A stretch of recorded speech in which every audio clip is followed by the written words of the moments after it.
దేశంలో చట్టం ఒక్కొక్కరి విషయంలో ఒక్కోలా పనిచేస్తోందా? ఈ ప్రశ్న వేసింది ఎవరో కాదు, వందల కోట్ల ఎగవేత కేసులో పరారీలో ఉన్న వ్యాపారవేత్త విజయ్ మాల్యా.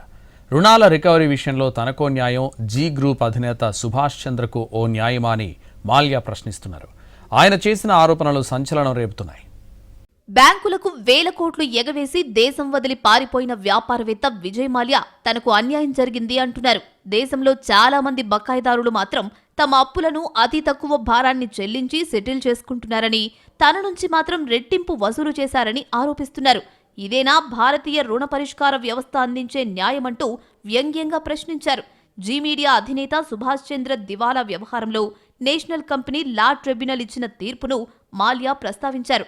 సుభాష్ చంద్ర వ్యక్తిగత దివాలా కేసులో నేషనల్ కంపెనీ లా ట్రిబ్యునల్ కీలక నిర్ణయం తీసుకుంది.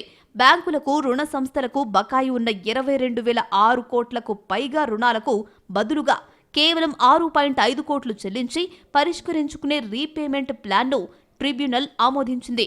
దీంతో రుణదాతలు దాదాపు 99.97% నష్టపోవాల్సి వస్తోంది.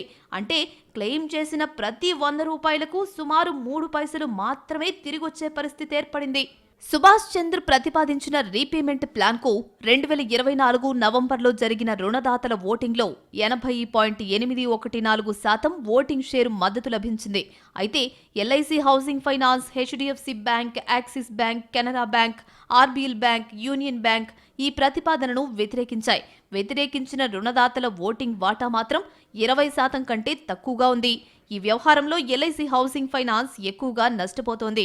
ఆ సంస్థకు సుమారు 1,322.39 కోట్ల ఆమోదిత క్లెయిమ్ ఉండగా, రీపేమెంట్ ప్లాన్ ప్రకారం దానికి అందేది కేవలం 38.09 లక్షల రూపాయలు మాత్రమే. అంటే దాని క్లెయిమ్లో దాదాపు 0.028% మాత్రమే తిరిగి పొందే అవకాశం ఉంది. అందుకే ఈ ప్రతిపాదనను ఎల్ఐసి హౌసింగ్ ఫైనాన్స్ తీవ్రంగా వ్యతిరేకించింది. ఈ కేసులో మొదటి ఇద్దరు ఎన్సీఎల్టీ సభ్యుల మధ్య విభేదాలు రావడంతో విషయం మూడో సభ్యుడి వద్దకు వెళ్లింది. ఆయన ఐబీసీలోని సెక్షన్ 114 కింద రీపేమెంట్ ప్లాన్కు ఆమోదం తెలిపారు. రుణదాతలు మెజారిటీతో తీసుకున్న వాణిజ్య నిర్ణయాన్ని, అది చట్టపరమైన నిబంధనల పరిధిలో ఉన్నంత వరకు ట్రిబ్యునల్ తన సొంత అంచనాతో భర్తీ చేయలేదని స్పష్టం చేశారు. ట్రిబ్యునల్ పరిశీలనలో మరో కీలక అంశం సుభాష్ చంద్ర వ్యక్తిగత ఆస్తుల విలువ.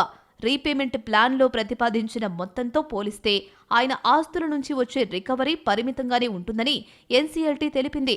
ప్లాన్ను తిరస్కరించి సుభాష్ చంద్రను దివాలా ప్రక్రియలోకి నెట్టడం వల్ల రుణదాతలకు మరింత తక్కువ మొత్తమే దక్కే అవకాశం ఉందని కూడా ట్రిబ్యునల్ అభిప్రాయపడింది.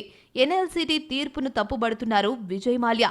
కింగ్ ఫిషర్ ఎయిర్లైన్స్ రుణాల విషయంలో పలు రెట్లు బ్యాంకులు తన నుంచి వసూలు చేశాయంటూ మాల్యా ఆరోపిస్తున్నారు. తనకు సంబంధించి 6,203 కోట్ల రూపాయల బకాయిలకు గాను బ్యాంకులు, ప్రభుత్వం తన దగ్గర నుంచి 14,100 కోట్ల రూపాయలు వసూలు చేశాయన్నారు విజయ్ మాల్యా.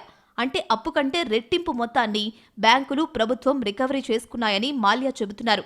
ఇదేనా భారతీయ రుణ పరిష్కార వ్యవస్థ అందించే న్యాయమని ప్రశ్నించారు. చాలా మంది రుణగ్రహీతలు తమ మొత్తం బకాయిల్లో చిన్న మొత్తం చెల్లించి అప్పుల్ని పరిష్కరించుకున్నారని, తనకు మాత్రం న్యాయం జరగట్లేదంటున్నారు మాల్యా.